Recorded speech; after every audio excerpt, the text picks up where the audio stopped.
जय हिंद। तमिलनाडु के कुन्नूर में हुए MI-17 हेलीकॉप्टर दुर्घटना में जो अंतिम सर्वाइवल थे हमारे ग्रुप कैप्टन वरुण सिंह जी भी, वो भी अब हम लोग की पूरी डॉक्टरों की टीम उन्हें भी नहीं बचा सकी। अतः इस सर्वाइवल में अब कोई भी नहीं बचा। हमारे CDS बिपिन रावत सर जी का जो इसमें एक दुखद घटना हुई थी, तो अब इस विमान जो दुर्घटना हुआ हेलीकॉप्टर, इसमें किसी की भी अभी जान नहीं बचाई सकी।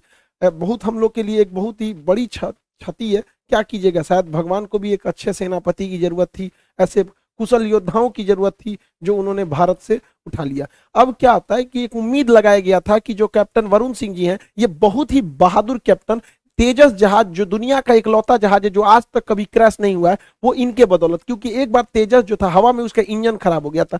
खराब इंजन पे इन्होंने सुरक्षित लैंड करा दिया। इन्हें राष्ट्रपति ने मेडल से भी सम्मानित किया था। अब एक ही चीज बन जाता है, ब्लैक बॉक्स। ब्लैक बॉक्स के बारे में हम कॉकपिट वॉइस रिकॉर्डर और फ्लाइट डेटा रिकॉर्डर को समझेंगे, उससे पहले चॉपर और हेलीकॉप्टर में अंतर समझते हैं। चॉपर बहुत छोटा होता है, उसमें विंग्स जो रोटर ब्लेड होते हैं वो एक मतलब कम होते हैं सब, जबकि अगर हेलीकॉप्टर देखेंगे तो इसका एडवांस वर्जन है। ये टूरिस्ट लोग, मीडिया लोग या पुलिस किसी चीज को चेस करने के लिए, गुंडे वगैरह को चेस करने के लिए चॉपर्स का यूज करती है, जबकि हेलीकॉप्टर जो होता है इसका एडवांस रूप होता है, इसमें आर्मी मिलिट्री यूटिलिटी के लिए यूज किया जाता है, इससे बहुत एडवांस होता है हेलीकॉप्टर। तो बिपिन रावत सर का MI-17 V5 दुनिया का लेटेस्ट हेलीकॉप्टर में से था। इसमें हर तरह की सुरक्षा चीजें थी। तो हम ये विमान जो दुर्घटना हुआ है वो हेलीकॉप्टर क्रैश है, न कि चॉपर क्रैश। देखिए, जब कोई व्यक्ति की मौत हो जाती है तो मौत का कारण पता करने के लिए पोस्टमार्टम किया जाता है। उसी तरह हेलीकॉप्टर या हवाई जहाज में अक्सर ये देखा गया है कि बहुत कम लोग सर्वाइवर होकर बच पाते हैं। हालांकि हमारे बिपिन रावत सर नागालैंड के एक बार दौरे पर थे, तो उस समय भी एक हेलीकॉप्टर क्रैश कर गया था और वो हेलीकॉप्टर क्रैश में बच चुके थे। लेकिन इस इतने बहादुर थे वो इस हेलीकॉप्टर क्रैश में भी। लेकिन क्या है कि इतनी हाइट कम थी कि इस हेलीकॉप्टर क्रैश में आग लग गया। तो एक ही रास्ता है उसको उसके अंदर बताने के लिए, क्योंकि कोई जिंदा ही नहीं बचा। तो उसमें एक मशीन लगी होती है जिसे ब्लैक बॉक्स कहते हैं। एक्चुअली ये ऑरेंज कलर का होता है, इसलिए ऑरेंज बनाया जाता है ताकि अगर ये विमान दुर्घटना के बाद इसे ढूंढना आसान हो जाए, ऑरेंज कलर के होने की वजह से। ब्लैक बॉक्स जो होता है उसमें दो चीज होते हैं। एक होता है कॉकपिट वॉइस रिकॉर्डर। कॉकपिट उसे बोलते हैं जहां पायलट बैठता है, जहाज का वह हिस्सा जहां पायलट की केबिन होती है उसे कॉकपिट कहते हैं। तो कॉकपिट में कौन सी बातें हुई है उसे cockpit voice recorder CVR file करता है। और जहाज में कितना फ्यूल, एयर प्रेशर, ये सब था, ये फ्लाइट डेटा रिकॉर्डर करता है। तो इन दोनों को जब मिला देते हैं तो वो बनता है हमारा ब्लैक बॉक्स। अब इसमें जो पहला होता है कॉकपिट वॉइस रिकॉर्डर, तो ये देखिए, ये जहाज का केबिन है जहां पे कॉकपिट में जहाज बैठते हैं, ये कॉकपिट है उसका, यहाँ पायलट बैठते हैं। ये आपस में क्या बात कर रहे हैं, कभी कभी इमरजेंसी होने पर ये पैसेंजर को भी बताते हैं कि ऐसी इमरजेंसी आ रही है। ये ATC से संपर्क करते हैं, एयर ट्रैफिक कंट्रोलर से, कि क्या प्रॉब्लम आ रहा है। तो अगर इससे भी पता चल जाता है कि लास्ट मोमेंट पर क्या बातें हुई थी, आपस में ये लोग क्या बात कर रहे थे, ATC को क्या बोले थे, पैसेंजर को कौन सा वार्निंग दिए थे, इससे बहुत सहूलियत हो जाती है। साथ में ये लोग डिस्ट्रेस सिग्नल भी देते हैं। देखिए, जहाज का जब एक इंजन फेल हो जाता है तो ये लोग वार्निंग के तौर पे पैन पैन पैन सिग्नल देते हैं। 3 बार बोलेंगे पैन पैन पैन, मतलब आधी इमरजेंसी है, एक इंजन पे भी जहाज आराम से लैंड कर सकता है।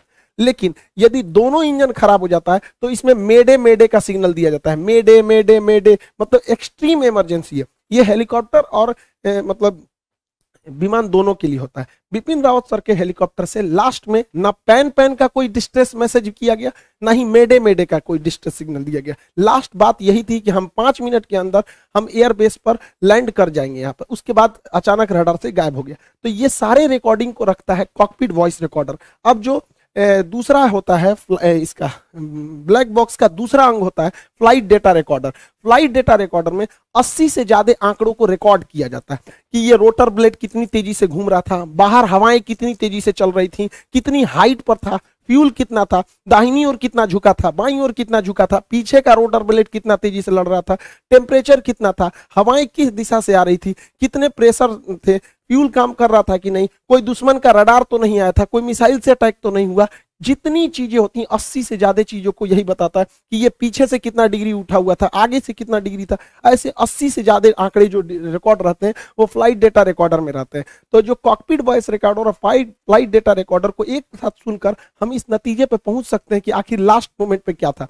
अब कैप्टन वरुण सिंह नहीं रहे, अब एक ही रास्ता बता है, ब्लैक बॉक्स। अब ये ब्लैक बॉक्स में ही हर चीज होती है, इसलिए ब्लैक बॉक्स को बहुत ही सुरक्षित बनाया जाता है। इसे सॉलिड स्टील से बनाया जाता है, इतना मजबूत होता है कि अगर कोई हेलीकॉप्टर या जहाज 750 किलोमीटर प्रति घंटा की रफ्तार से भी टकराता है तो इसे कुछ नहीं हो सकता है। इसे आप गर्म भट्टी में 200 अक्सर आग लग जाते हैं, तो इसको ध्यान में रखते हुए इसे 260 डिग्री सेल्सियस तापमान सहने वाला भी बनाया जाता है, ये उसमें भी गलता नहीं है। अगर ये पानी में गिर गया तो पानी में भी ये 30 दिन तक बिना बैटरी के सिग्नल छोड़ते रहेगा, बीकन छोड़ते रहेगा, जिससे कि इसे ढूंढने में आसानी हो सके। इस ब्लैक बॉक्स को प्रेशर सहने के लिए भी बनाया जाता है कि हो सकता है कि ब्लैक बॉक्स नीचे गिरे, उसके ऊपर पूरे जहाज का लोड आ जाए तो ये 2.5 टन का वजन अपने ऊपर रोक सकता है। इसे अगर कहीं स्क्रैच आए, कटने पिटने से भी इसे कुछ नहीं हो सकता है, इसे काटा भी नहीं जा सकता है। अतः यह ब्लैक बॉक्स बहुत ही सुरक्षित बनाए जाते हैं।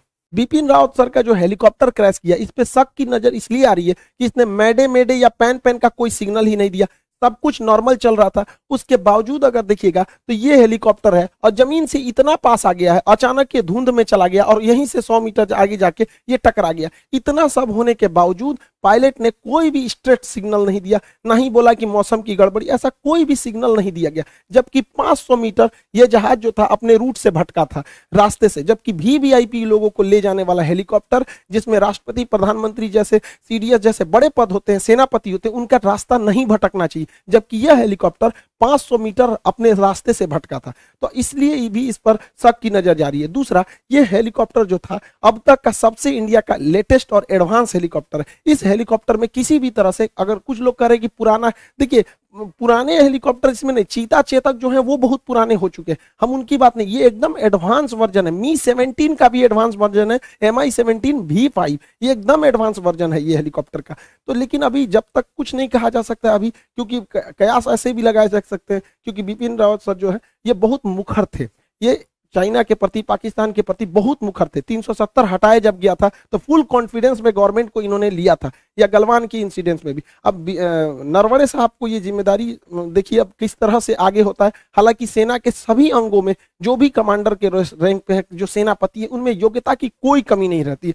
कोई होते हैं कि कुछ लोग मतलब अपनी जनता के प्रति अपनी पहुंच को बना लेते हैं, उनमें एक डायनेमिक रूप में थे हमारे बिपिन रावत सर। इनकी तो कोई क्षतिपूर्ति कर ही नहीं सकता है। लेकिन भारत में शेरों की कमी नहीं है।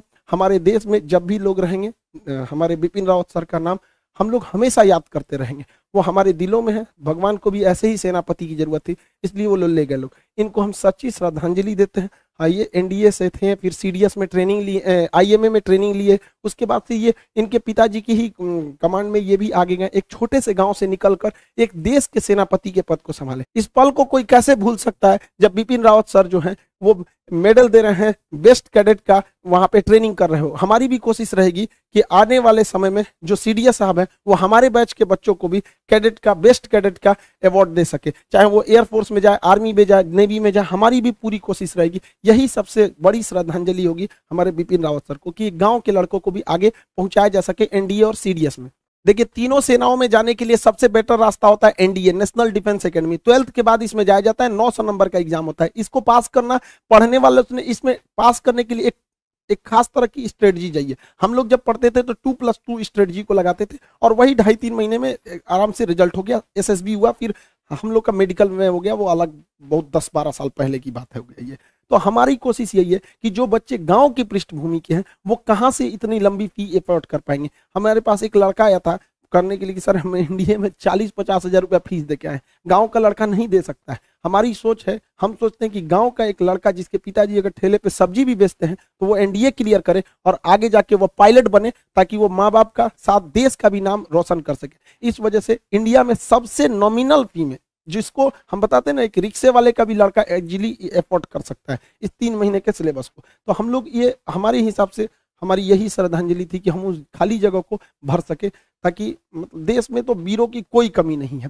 तो हम नहीं जा सके, आउट हो गए एनडीए से, लेकिन हमारी कोशिश रहेगी आने वाले वक्त में ज़्यादा से ज़्यादा बच्चों को, गांव के बच्चों को जो गरीब हैं उन्हें वहां पहुंचा जा सके। तो आप लोग, इसकी क्लासेज भी स्टार्ट कर दी गई, तो मन लगा के पढ़िए। हमारे ख्याल से इससे बड़ी श्रद्धांजलि बच्चों के लिए तौर पे जो देना चाहिए वो बच्चे नहीं दे सकते। जो बहुत बच्चे भी इसमें, देश का बच्चा बिपिन रावत सर से जुड़ा हुआ था, वो इतने बेहतरीन थे ही क्या कहिएगा वहाँ पे, हमारे दुश्मनों के लिए तो मतलब वो काल थे एकदम। तो हर बच्चा जुड़ा हुआ था। आज हर बच्चा सोच रहा है कि हम कैसे देश के लिए कर सके। तो बच्चों के लिए क्या है, आप पढ़ाई कीजिए, यही आपके लिए देश सेवा हो। आई होप आप इस चॉपर हेलीकॉप्टर ब्लैक बॉक्स को समझे होंगे। अब जांच की इंक्वायरी बैठाई गई है, ये जब रिपोर्ट देगा तो ही कोई भी चीज सामने आएगा। अभी कुछ भी चीज को पुख्ते तौर पे कहना भी उचित नहीं रहेगा, क्योंकि ये देश का बहुत ही सेंसिटिव मामला है। जो बच्चे पढ़ाई कर रहे हैं, आप पढ़ाई करते रहिए, सामने एग्जाम है, दरोगा है, बीपीएससी है, रेलवे है, अप्रैल में एनडीए है। जो एनडीए के लड़के हैं उन लोगों से कहेंगे कि आप लोग जी जान लगाइए और बेहतरीन से बेहतरीन कीजिए, ताकि आगे जाके आप लोग देश को रोशन कर सके। मिलेंगे नेक्स्ट क्लास में। जय हिंद।